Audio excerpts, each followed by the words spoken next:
Dyscalculia is extremely frustrating. In case you're not sure what that is, dyscalculia is the most common analogy is that it's like dyslexia for numbers, but that's not quite correct. Um, there are two competing theories, if I recall correctly. One is that uh, people with dyscalculia have trouble with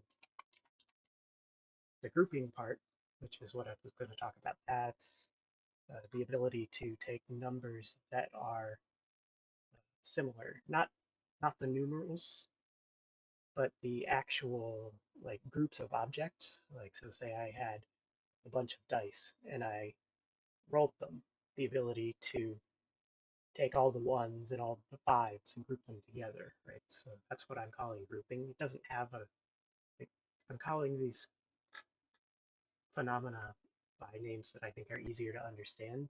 They generally don't have good common names, uh, which is a lot of what this series is going to be about is that some of the really fundamental concepts in mathematics don't have good common names. Um, and they don't have good common names because they're skills that we usually learn before we start school. So grouping is the ability to take groups of objects that are the same size and be able to tell that they're the same size. And what I'm calling association is the ability to take a group of objects and associate that with the written numeral that represents that number of objects.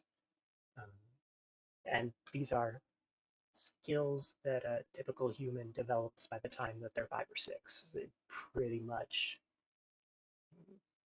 not completely developed, but a 6-year-old should be able to take like any group up to about 6 objects and associate it with the numbers 0 through 6.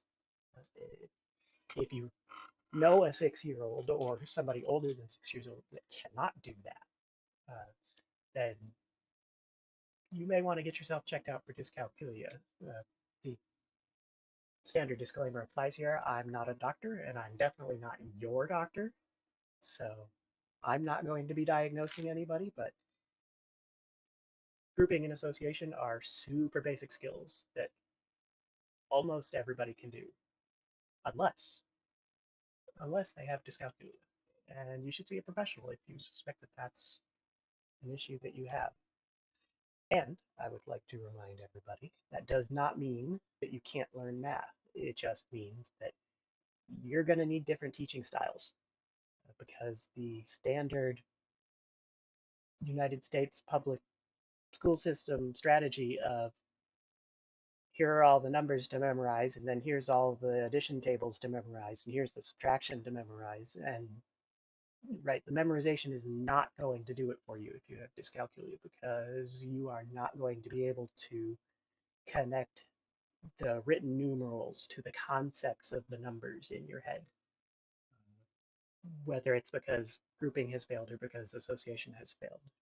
Uh, I don't think anybody knows that yet.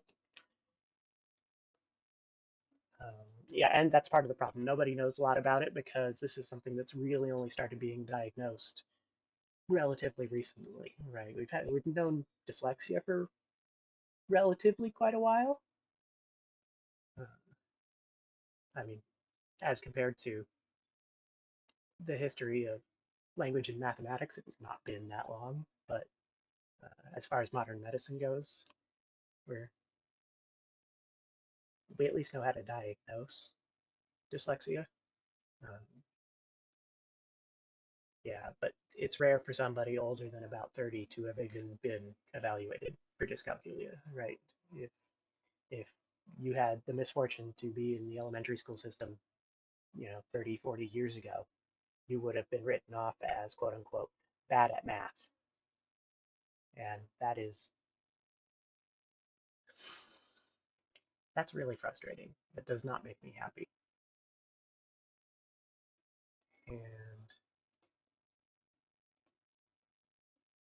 it also doesn't make me happy that when you edit a title because you misspelled it,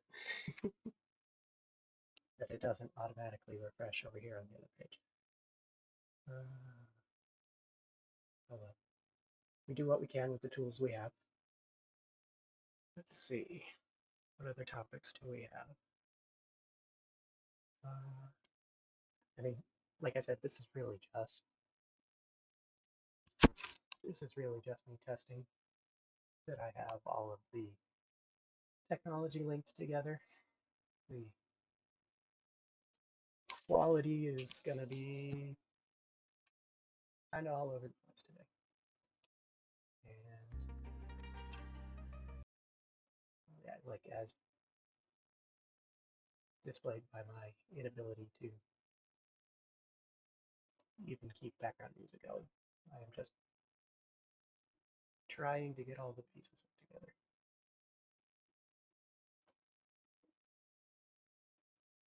Oh, I see what happened. Because I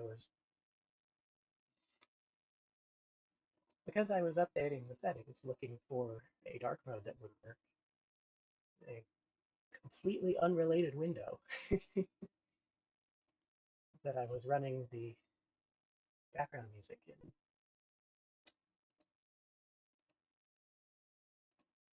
decided to crash itself because it wanted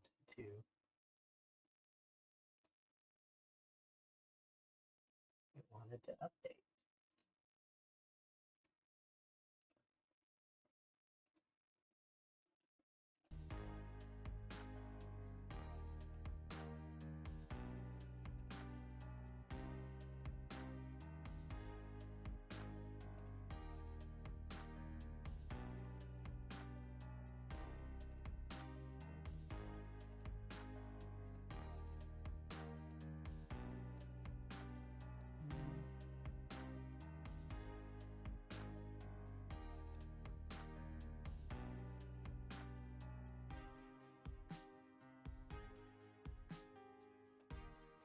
How do I set the default theme again?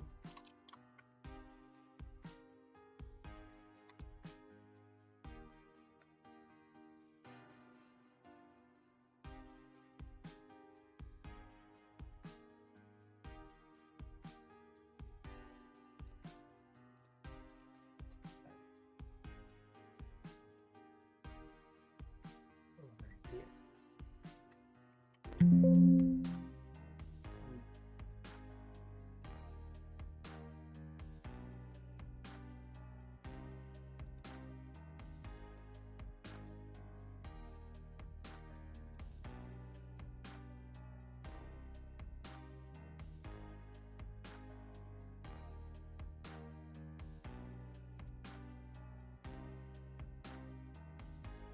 In case you're wondering whether I'm going to dox myself by going into the settings, the answer is no.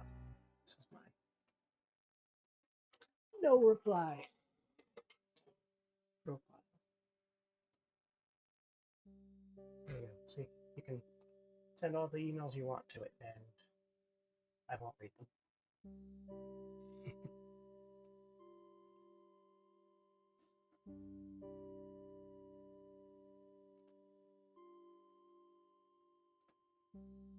Let's see.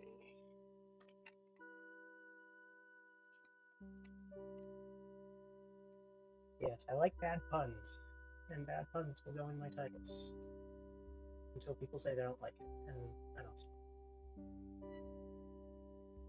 Or maybe I'll get worse. Just make more sense about it. Probably. That one's going to be about the FOIL method, which I hate because it exemplifies everything that is wrong with mathematics education. Is, in case you've never heard of it, FOIL stands for first, outer, inner, last. It's how to do distributions of expressions with multiple terms. So say you're multiplying polynomials like x squared plus x minus 1, except FOIL doesn't cover that because that's a 3-term polynomial. But it only covers 2-term polynomials. So if you have x plus 1 and x minus 1, right, then you would do first, which is x times x. It's the first term of each. and then you would multiply those, and outer, inner, last, right? But that doesn't, it only works in the one use case where you have two-term expressions, right? It doesn't work for expressions with more than two terms. It doesn't explain why it works. And there's a much simpler analogy is multiple term expressions multiplying together is just long division, right? Seriously, you can, if you know the third grade long form multiplication, I said long division, didn't I? Long form multiplication. If you know the third grade long form multiplication algorithm where you just put the two numbers on top of each other and you multiply the rightmost position of the lower expression by each of the upper expressions, it's just like that, except you don't even have to do the append zeros or multiply by power of 10 section of the algorithm, because a multiple term expression is not a base 10 expression. It's, yes, I'm sorry. I really don't like this algorithm, and I'm eventually going to make a video on why I don't like it, and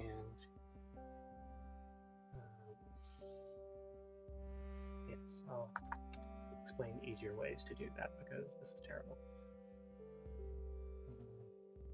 But the basic concepts are more important, so it's going down towards the bottom. Let's see. Grouping, association, dyscalculia. What numbers are about. How, what bases are, and why you need to know them in order for really counting higher than 9 to make sense. Right, this is one of the things that frustrates me, is the system has already failed some of our students before we even get to counting, right? Because we don't teach counting at school. We expect either the parents or a preschool or a kindergarten to teach that. If you have a student that gets to first grade that doesn't understand counting, like, why do we go from one digit to two between 9 and 10? Right? That's a tremendously important concept, and you are not going to be able to do addition if you can't count. Yeah, that's that's what this whole series is going to be about. At least, all of these zero sections is the early life skills that you need to have in order for the later math skills to make any sense, and that we don't do a good job of teaching in school. It's, I don't know, it's frustrating. Uh, don't know if anybody's ever going to watch these, but I'm going to make them, and I'm going to put them out there. And if they help somebody, then that'll be a success. Let's see. What numbers are 4? What bases are 4? Yeah, zeros. That's another one we never talked about. We never introduced 0.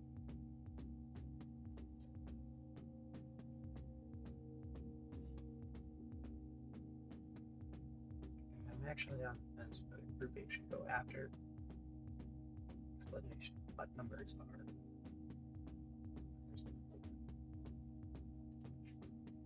Yeah, I think I'm gonna.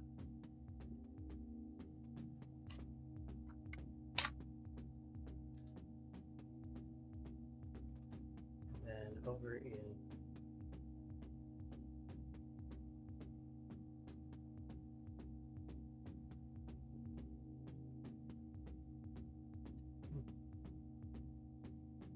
maybe before I do what numbers are 4.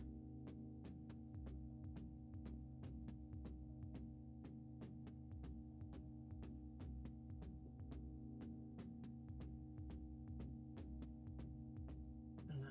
I mean, I kind of need, somewhere in here, I need to explain what a number is. The problem with that is that, like, the technical definitions for numbers are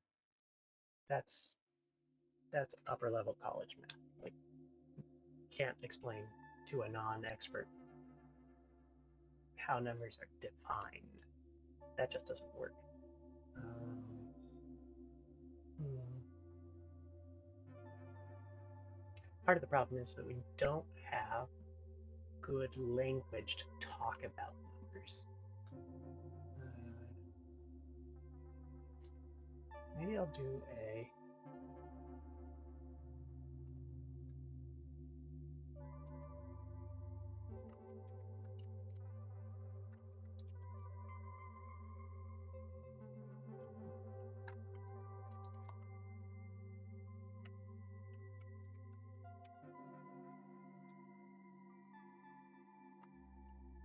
maybe I'll do quick.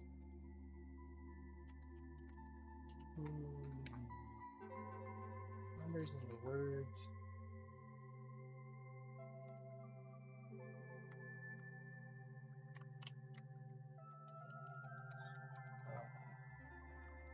Something like that.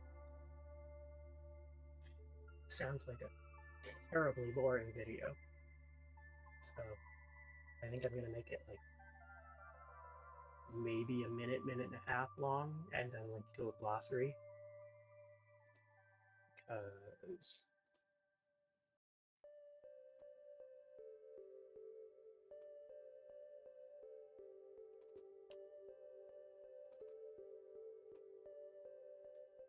I also have to look at how to set that to default. No, I've done it before. I just don't remember how. Do that later. Yeah, I'm gonna make numbers and words and describe them really short so that we don't lose the entire audience. And then link to a glossary. Goes here. Link to a glossary. No, that's not correct. Link to a glossary. Link to a glossary. Totally different issue that we're not going to discuss on this channel.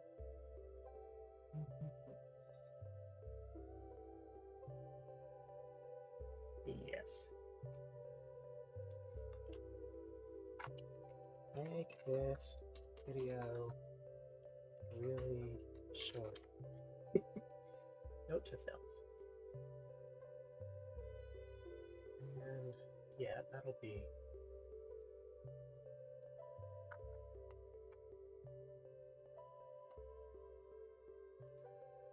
there.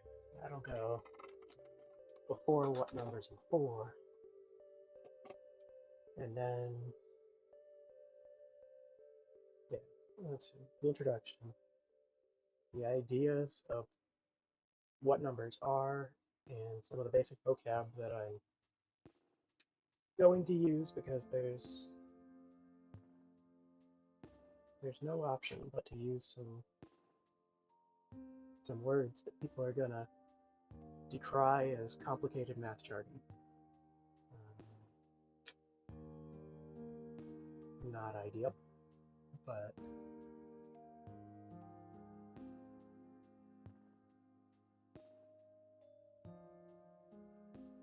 yeah, that's the thing about math is that math and mathematicians have a thing for precision, so tend to use words to mean exactly what they mean, as opposed to good old Humpty, who uses words to mean whatever he wants them to mean, neither more nor less. If you don't get that quote, you should read more Lewis Carroll. Yeah. Humpty Dumpty is one of those characters that thinks that language is arbitrary and that everybody should figure out what he means, even if he doesn't spend the time to use words to actually describe his intent. Right? So, but math is mostly not like that. Yeah. I'm totally open to adding newer words, easier to understand words. If anybody ever listens to this and comes up with better words to describe the concepts that I want to talk about, let me know.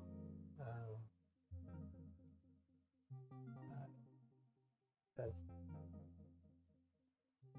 honestly, that's one of the problems that we have. Is we have communication problems, right? Because people who love math use very precise language in most cases, and don't always take the time to actually explain the meanings of the vocabulary words in a way that makes sense. Yeah.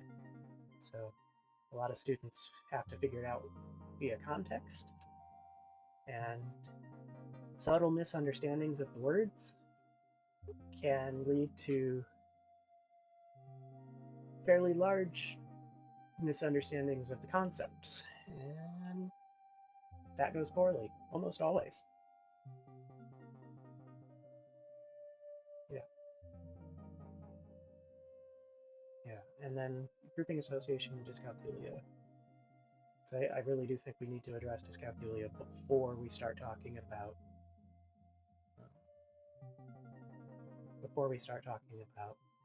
bases and construction of numeral systems, because people with dyscalculia. See, there's a word that's a little bit difficult to say. People with dyscalculia are going to struggle to understand any discussion about numerals,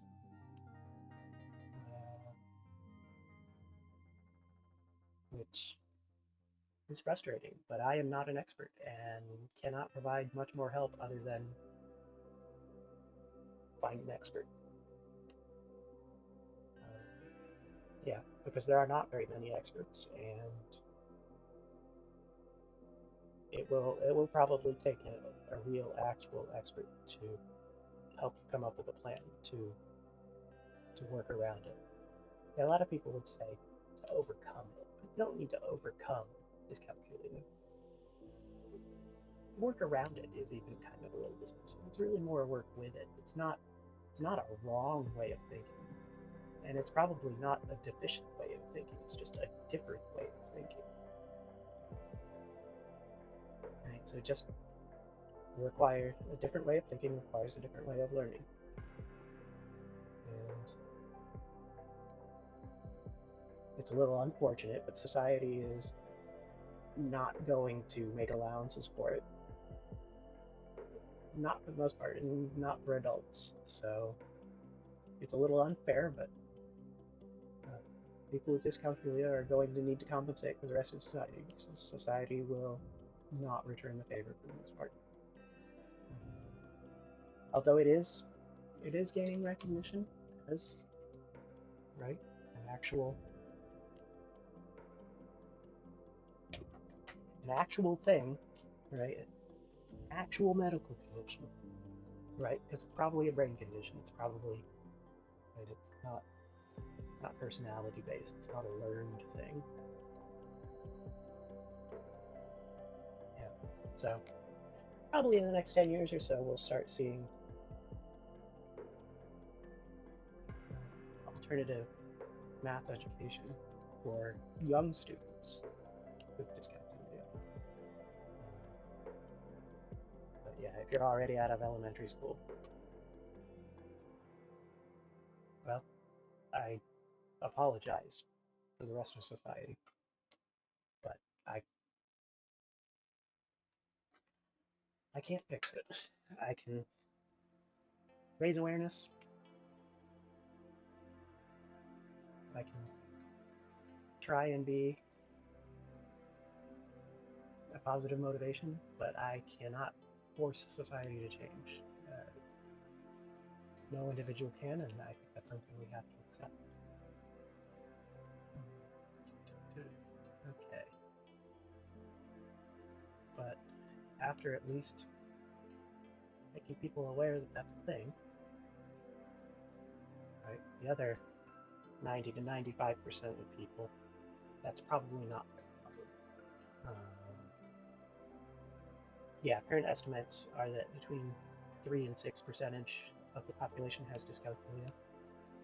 And of people who struggle with math, there's probably higher,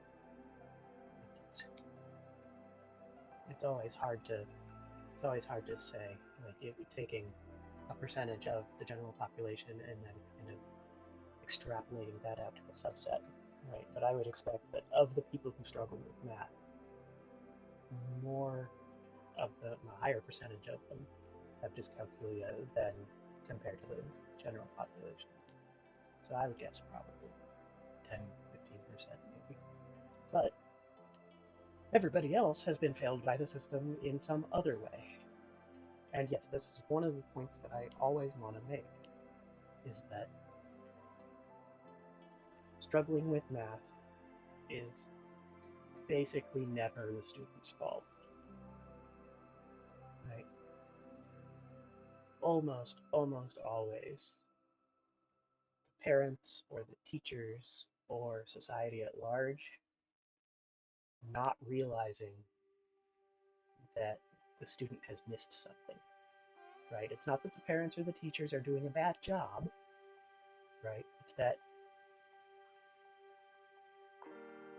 overall, we don't have time to sit down with every single student and make sure that they have every single concept up to 100%. Oh, this is an this is another rant. This will go in the 100+ category of things that we'll get to because they make me mad rather than because the core skill is math sufficiency. Right, sufficiency in mathematics is something that I am absolutely frustrated with. Right, a student who gets 60 to 70% of a concept will get a passing grade and move on to the next concept. That does not work in math. This is something that I'll cover briefly in the intro video.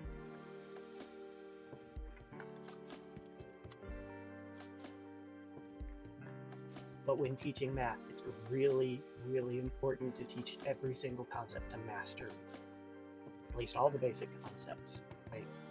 If you only have, say you have 90% of addition, right?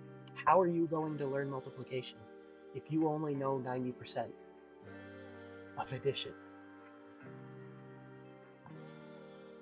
Right? If you look at a multiplication table and you don't understand how the numbers in the answer key relate to each other via addition, right? You're going to lose. I don't know, I could figure out the exact number with more time, and I probably will when I do this rant video. But you're going to lose at least 30% of multiplication, right? You're not going to be able to do it. If you didn't learn addition and really understand addition, multiplication is going to be extremely frustrating, right? And this compounds year over year over year over year, right? We expect a typical high school student to be able to do basic algebra, right? If if you can't multiply, how are you going to do algebra, right? If you got 90% of addition, and then you only got 70% of multiplication because you didn't get addition, right? You're going to get less than 50% of algebra, right? And if you can't do algebra to a passing standard, there is no way that you're going to be able to do geometry or trigonometry or, God forbid, calculus. You will never be able to do calculus if you can't do algebra. You can understand the concepts of calculus, and I'll probably go over that eventually. That's a slightly more advanced topic. I will not, at least in this series, I will not be doing like the details of advanced topics like calculus. The concepts of calculus are really important, and if I'm being honest, the details of calculus are not that important unless you're going into very specific fields, right? If you're the sort of person that wants to do uh,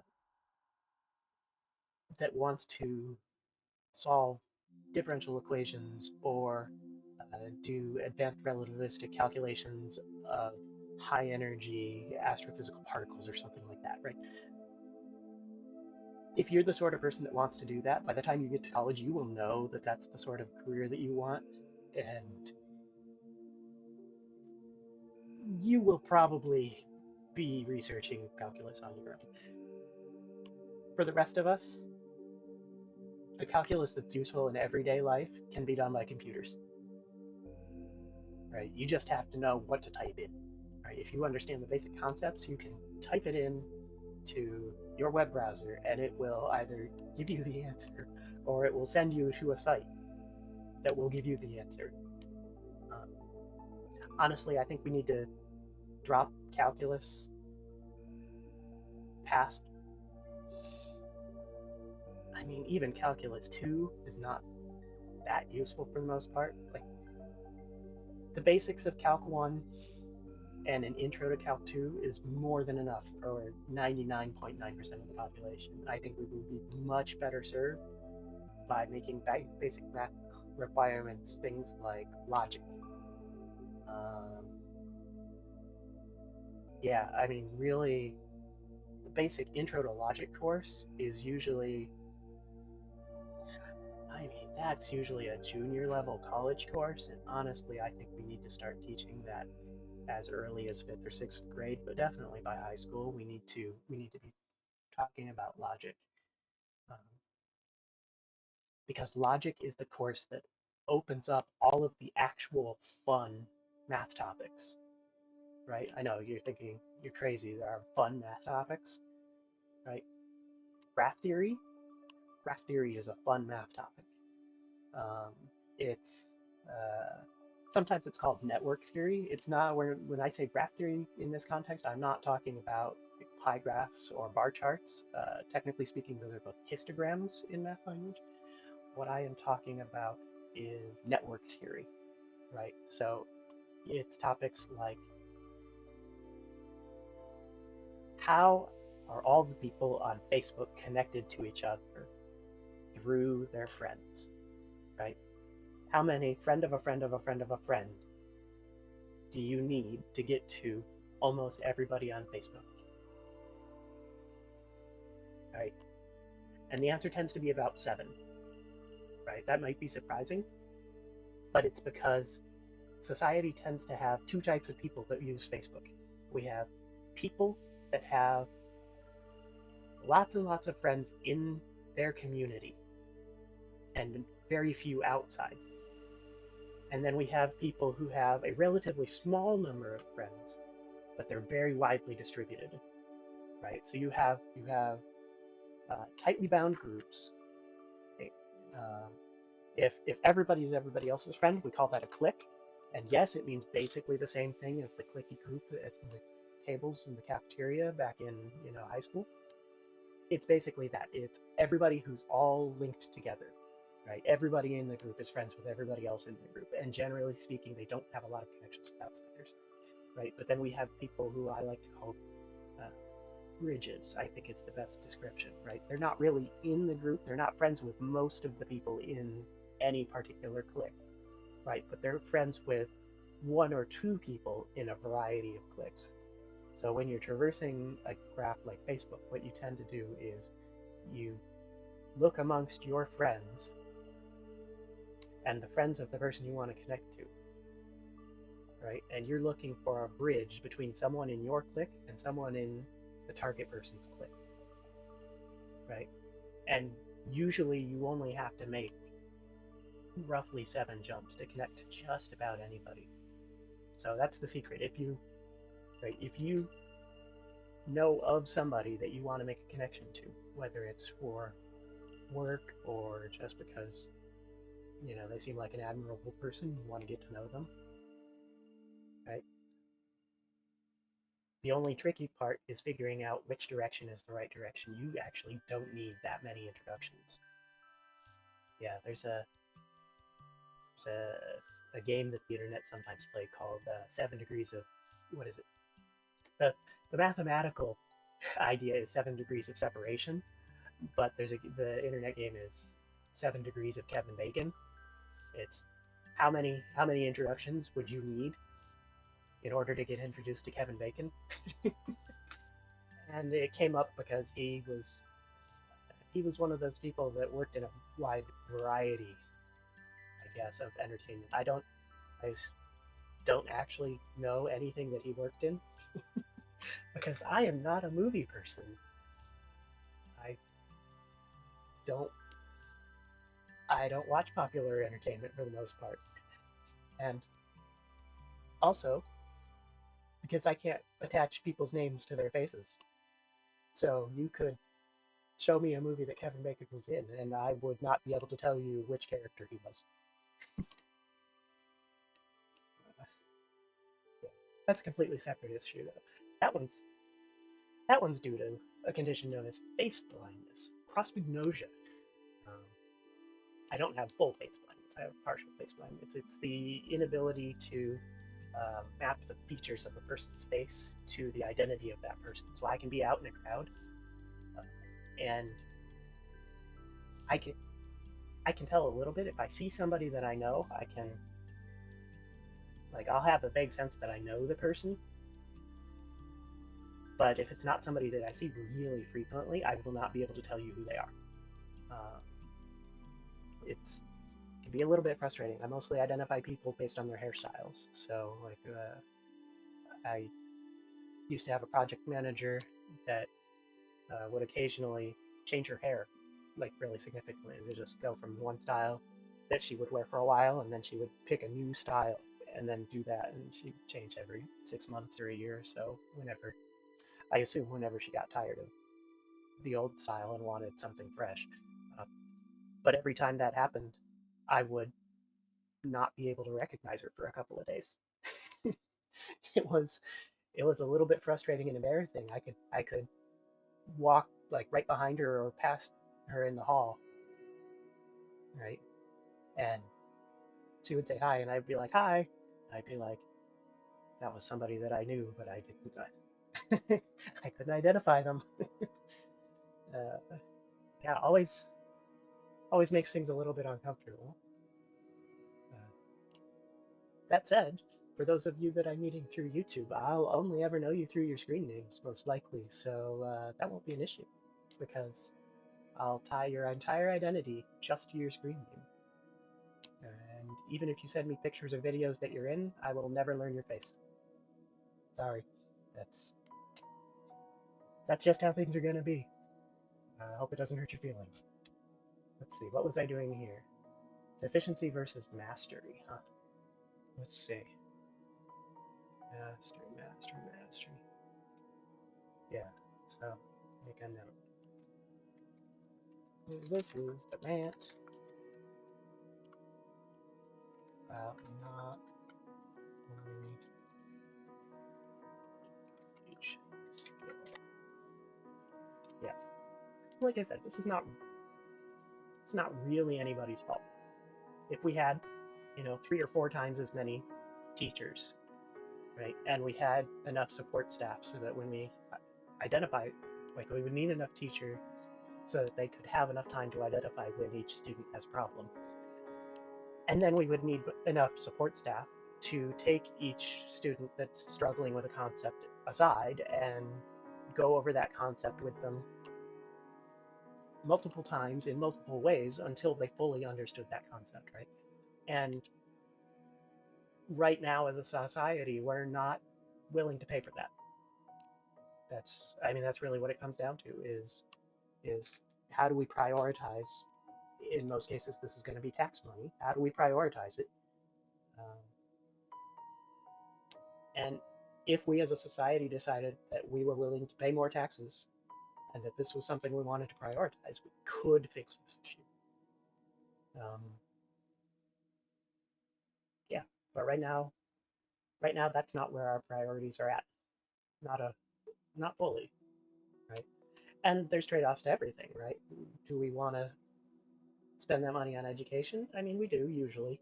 It almost always turns out that money we spend on education, especially elementary school education, even up through high school, money that we spend on students in the grade school range always pays itself back. Always has. Probably always will. Because the better those students do while they're in school, the better they do once they start working, right? So people who do better when they're working pay more taxes. And when we invest in the students that are really struggling, we tend to recoup more in taxes from them later in their life than we spent on them when they were students. There's a limit somewhere. There's always a limit. There's a point when you hit diminishing returns, but nobody who's ever studied this has hit that limit. So it's significantly higher than what we're spending now.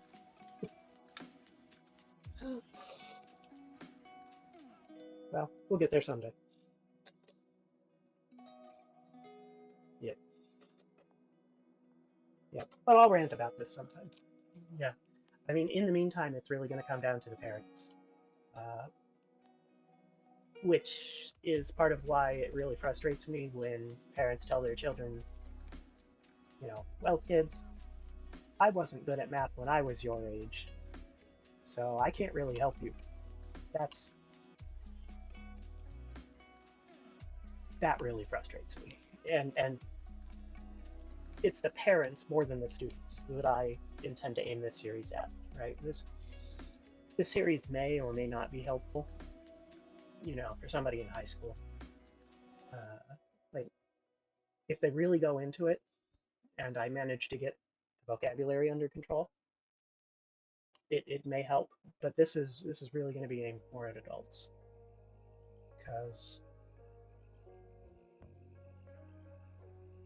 because if we can get the adults settled on the basics, then they'll be able to help their children, right? And if we can have children that do better at kindergarten through fourth or fifth grade, right, then we can avoid creating some of the anxiety problems that cause children to go from trying to learn math to trying to avoid math.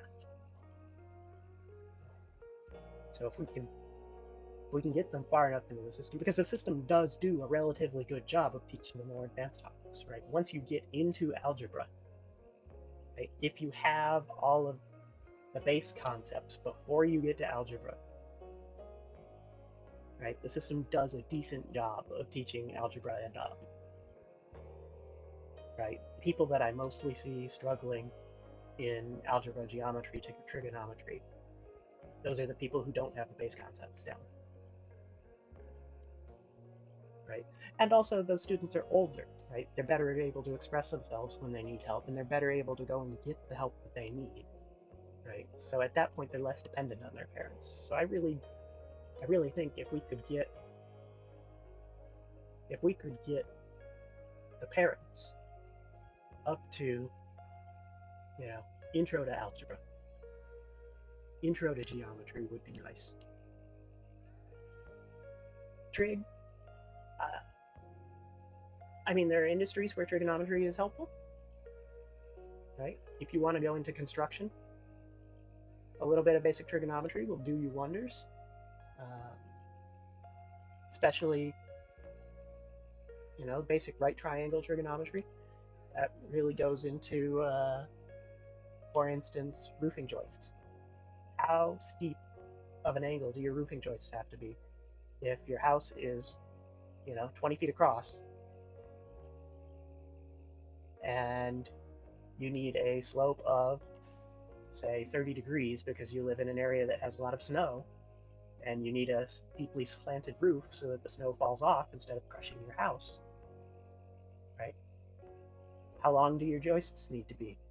How high does your what's it called? I want to call it the keel. The keel is the bottom of a ship. This is the opposite concept. The top of the roof. I forget what it's called. How high does that have to be up off of your attic floor in order to get the correct angle? Right. That's trigonometry. Most of the people that actually install roofs just have somebody else, like the architect, do the math, and then they use simple tools to measure the angle. Right. They cut things to length and they attach it with the right tools, and that's important.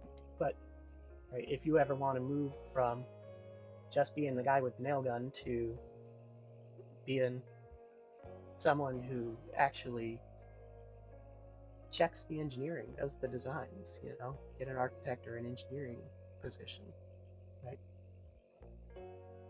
Right triangle trigonometry is going to be your friend. You're going to use it a lot. Let's see, other people who use trig, electricians, uh, not so much residential electricians, but the ones who work at power plants, because there's a lot of trigonometry when you're talking about how the phases of motors and generators relate to each other, and also how the phases of the voltage and the current and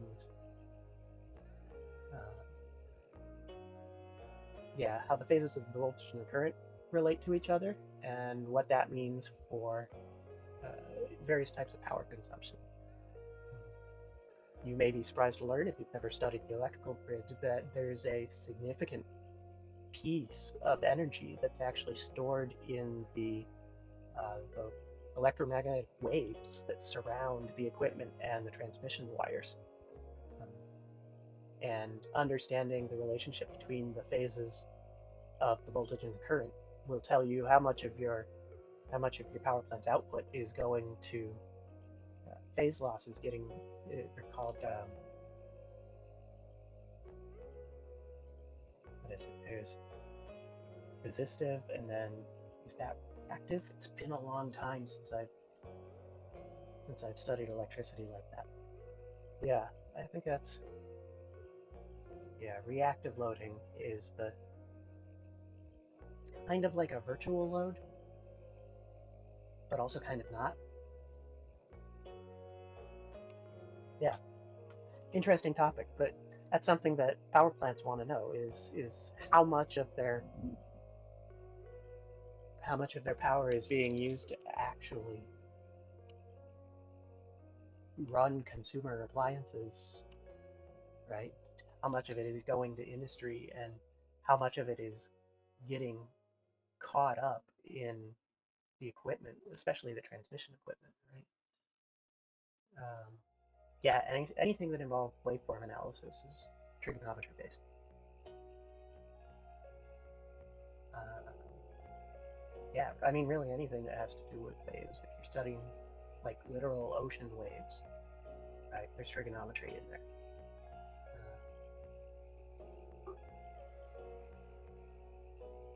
But like I was saying, for a typical parent helping their grade school student, that's too much. It's an interesting topic. Actually, let's make a note of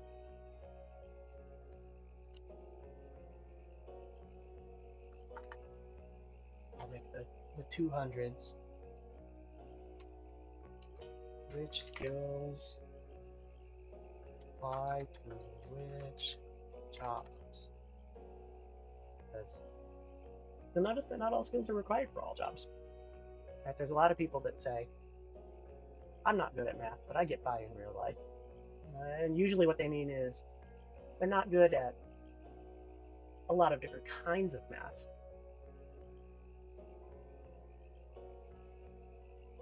But if they're doing well in real life, that means they're good at the kinds of math that they need for whatever they do. Especially frustrates me when I hear a politician saying, I'm not good at math, we don't need to fund math education. And yes, that was a real person, and he was a governor. I don't know if he still is a governor. He's from a state that's not very close to mine, so I haven't checked up on him. But yes, he actually said that. He said, I've gotten by just fine without math, therefore, I don't think we need to fund math in our state.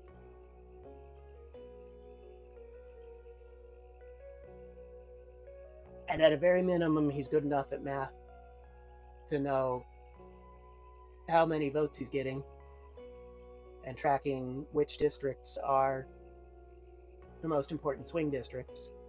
Either that, or he has an advisor that he actually listens to, because he doesn't listen to most of his advisors. Maybe he only listens to the ones that tell him the things that matter to him. Yeah, but that's, side note, that's basically anything that says, because this, we should cut funding to education. Uh, Almost always mostly false. Yeah, I can think of very few circumstances where we would be better off diverting education funding into something else, right? Because even let's put it this way, even if it were true that a significant portion of the population was doing well enough at their lives without a lot of math skills, at a minimum, we need to educate the kids that are going to move into the positions of those other people that do require math skills, right? So there are jobs that are important to everybody that require math skills, right? Like I was talking earlier, architects, engineers, electricians, um, but I mean all sorts of researchers. Like every new thing, right, was discovered by somebody doing research, and most research positions require an awful lot of math. Uh, you want your medical professionals to be good at math, don't you? Right? They're prescribing you medication, right? Medication is not one size fits all. Each medication has a dose that's mostly based on not only the primary consideration is usually your weight, um, but if you have a particularly divergent body composition, right? Um, if you're particularly muscular or, you know, a little bit frumpy around the middle, right? You might need different dosages of different medications. Right? Uh, yeah, and you need your doctor to be able to take all of those things into account. Uh, Other medications that you're taking,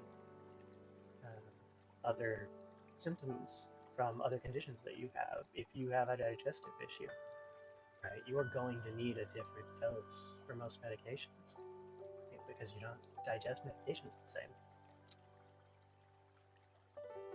You really need your doctor to be good at math. Oh, you need somebody, you want to know somebody else who needs to be really good at math? Aestheticians, the people who do your anesthesia if you ever need surgery. You had better hope that your anesthesiologist, your anesthesiologist had better be good at basic math and some relatively advanced math too, because they're dealing with flow rates of extremely dangerous chemicals, right? If they give you too much, you die. If they give you not enough, you wake up in the middle of surgery, and that can lead you to die as well. Sorry, that's an unpopular word these days. It's unalive these days. Not that it matters. This video is never going to get monetized.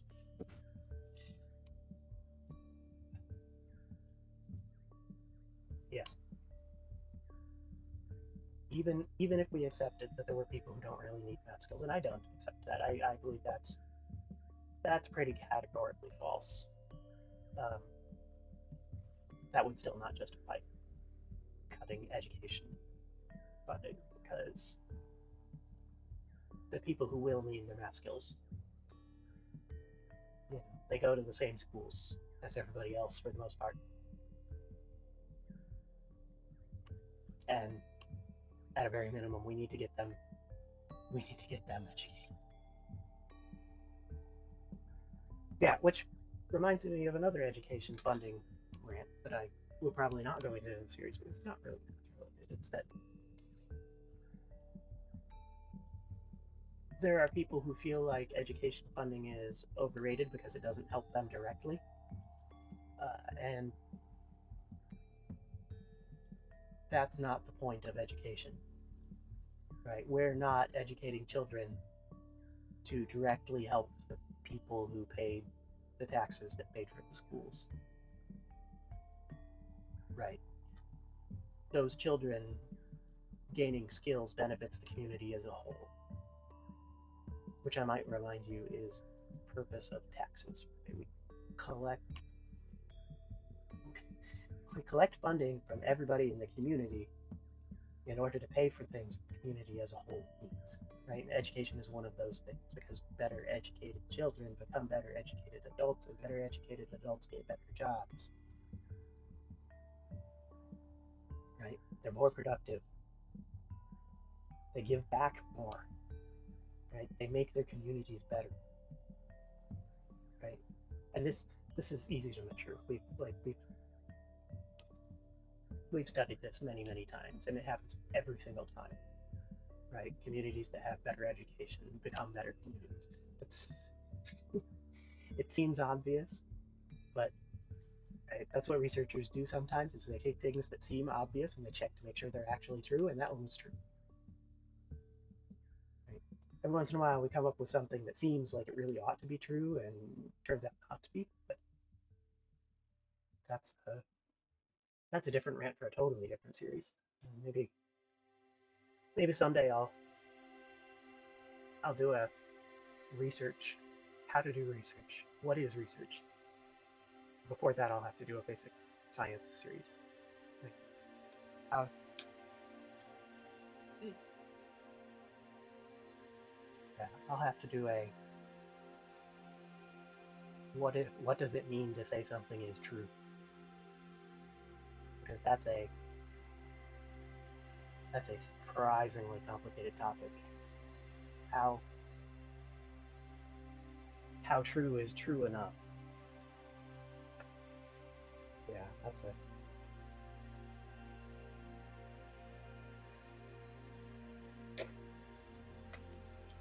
I'm just gonna I'm gonna make a note of that. I'll, I'll make a slide for it as if I'm gonna.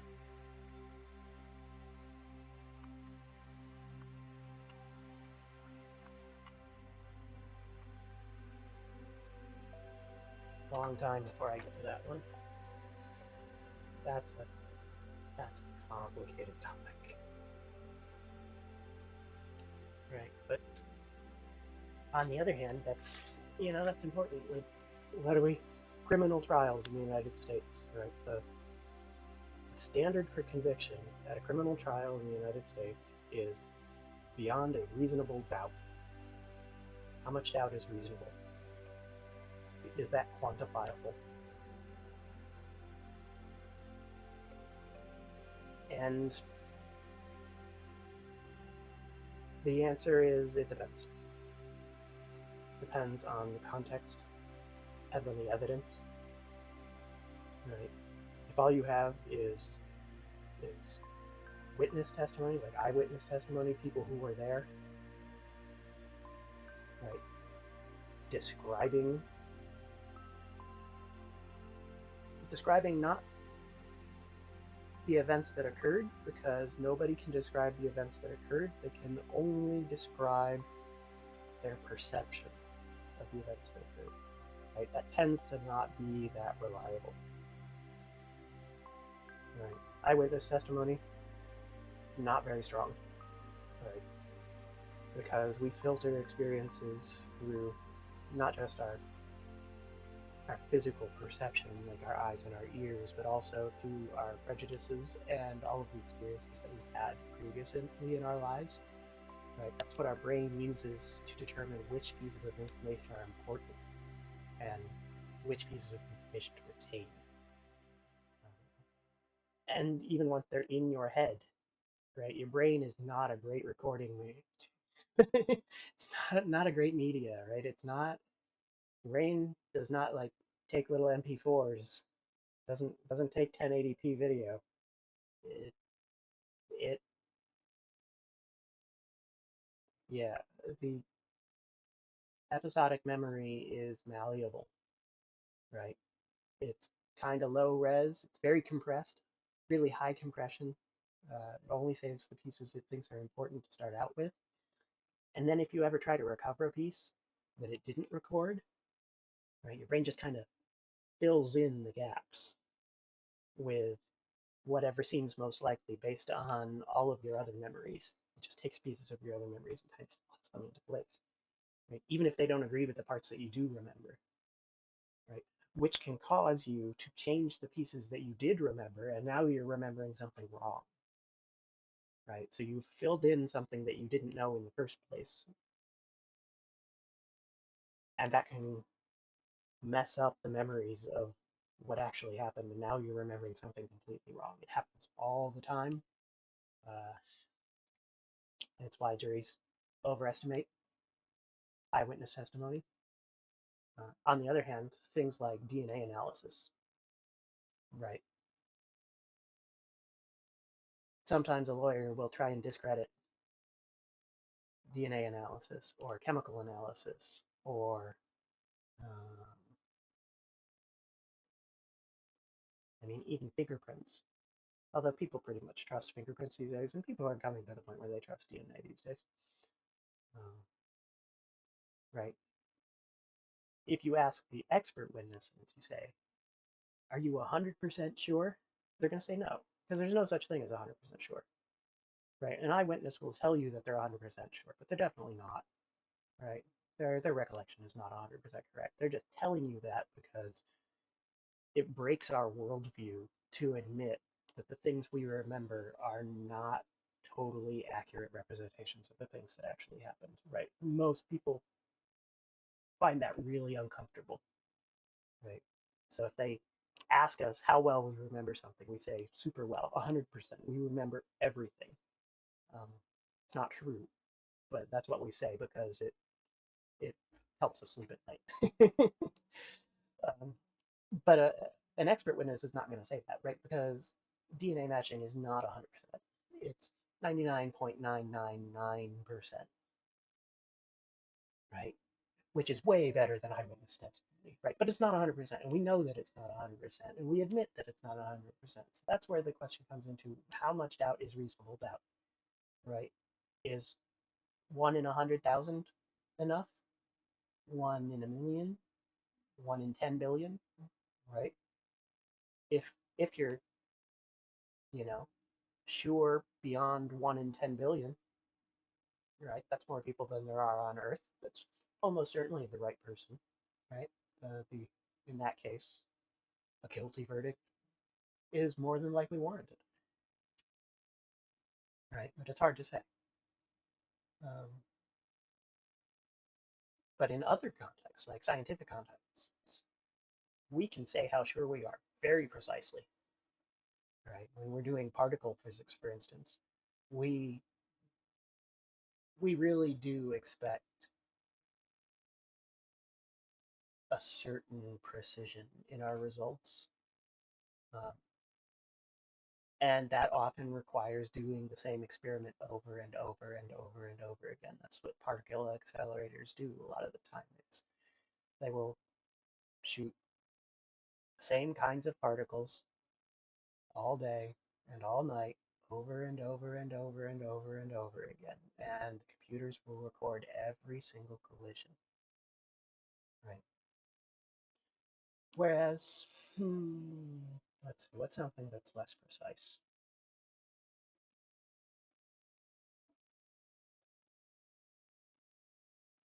Maybe if we were just trying to,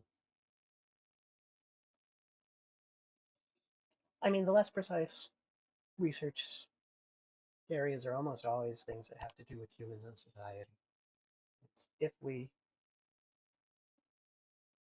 if we want to know how certain nutrients and foods affect, lifestyle metrics, how much you weigh, how physically fit you are, your probability of, arterial or heart disease, your probability of uh, diabetes or your probabilities of various digestive issues, right? The, the accuracy and the precision are just not there, right? Because in order to get the same sort of certainty that you get for particle physics, for any research project involving humans would require a lot of people, right? And they would all have to be very carefully monitored to make sure that they were sticking to the actual research plan, right? And this is why so many scientific papers about what foods should you eat, and with sayings like, our study shows that these things are likely related, and we should follow up with a bigger, better funded, more comprehensive study, because that's true. It's like, if you're only studying 100 people and you're studying something very broad that has a lot of factors that could also be interfering, 100 people is just not that much.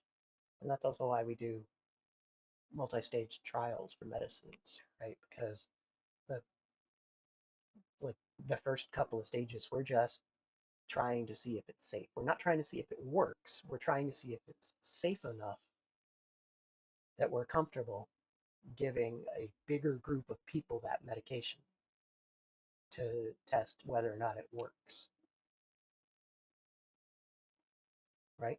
And occasionally we get something that looks like it's pretty safe in the small groups, and then you give it to the bigger groups, and there is a small but definite risk to the medication. We have had second stage and probably even third stage clinical trials get canceled because as the research group got larger, we saw that there was something dangerous about it, and those trials get stopped, right? Because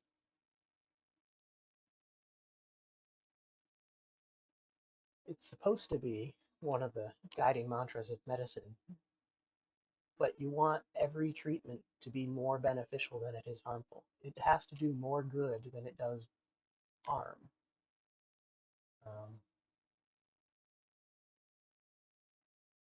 yeah, but like I was saying earlier, lots of math behind that, lots of statistical analysis to determine how much is harmful, how much is beneficial. And there definitely are medications out there that are both harmful and beneficial at the same time.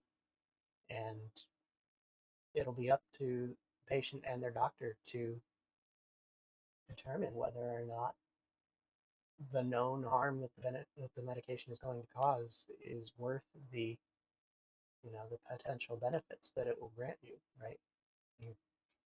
That's it when you're considering really when you're considering any course of action, but it really stands out in medicine is you have to comparing against an ideal case is not right. That's something that I see people do. Um, they say,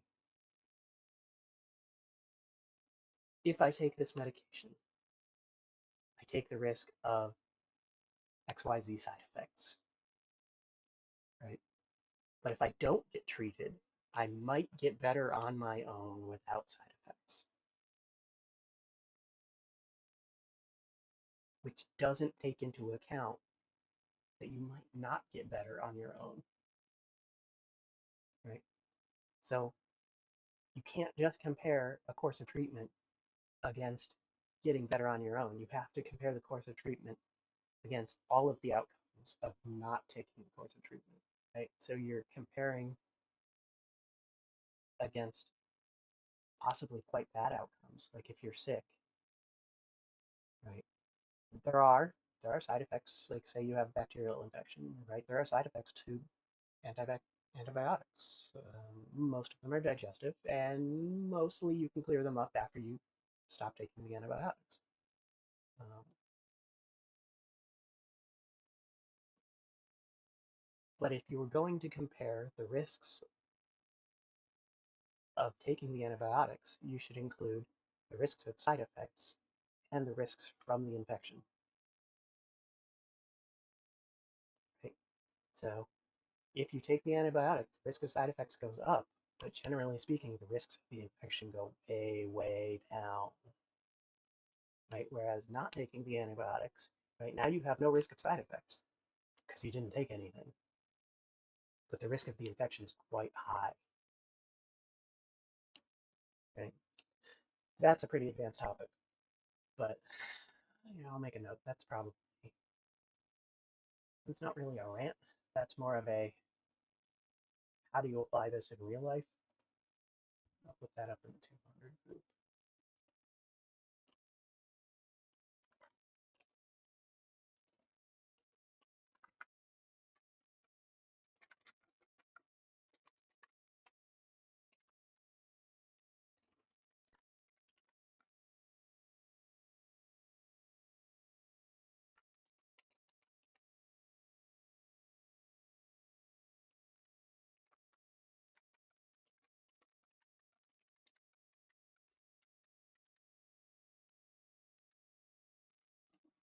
Yep, that's an important one.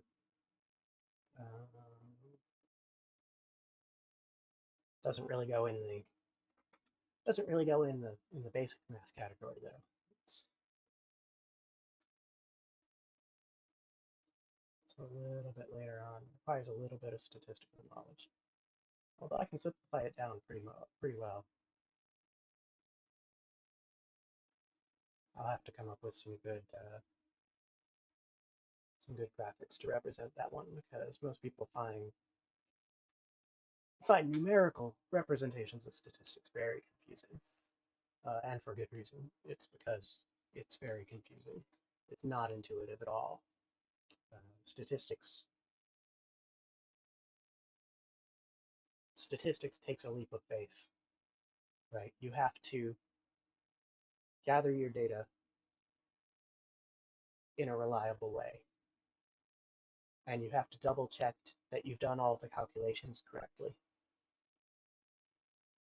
And then you have to accept the results, because sometimes the results are not going to match your perception of the world. And if they don't, you can go back and you can try and find something that went wrong. But if you did your data collection responsibly and you did your calculations correctly, going back and changing things is more likely to give you the wrong answer than simply accepting that the answer is not what you thought it was going to be. In that case, you're generally better off starting completely over, doing a completely separate study, right? Also, it's a good chance to get other people involved, to get another researcher and do a study with somebody else and see if they can find something that you did wrong procedurally, right? So they see if they can find something wrong with the way you collected the data, right? That's something that we find in real life is that the way people collect data tends to support the things they already believe, right? We tend to collect information that tells us that we're right instead of collecting information that helps us become right. So when you get a result that doesn't match your expectations, that's a good chance to review whether or not your expectations need to be changed.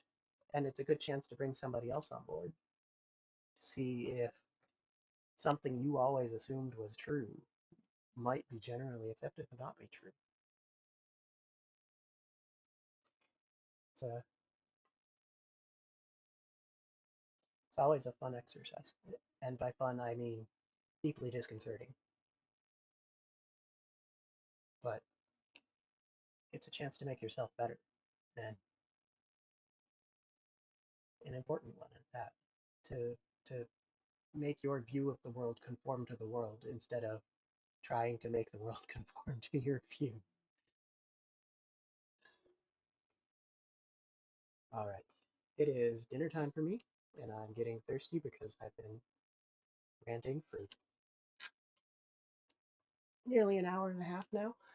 So I'm going to sign off the stream, and I'm going to go have dinner. I have a guest coming over, so that should be fun. Gonna make sure that I have who deserve them. And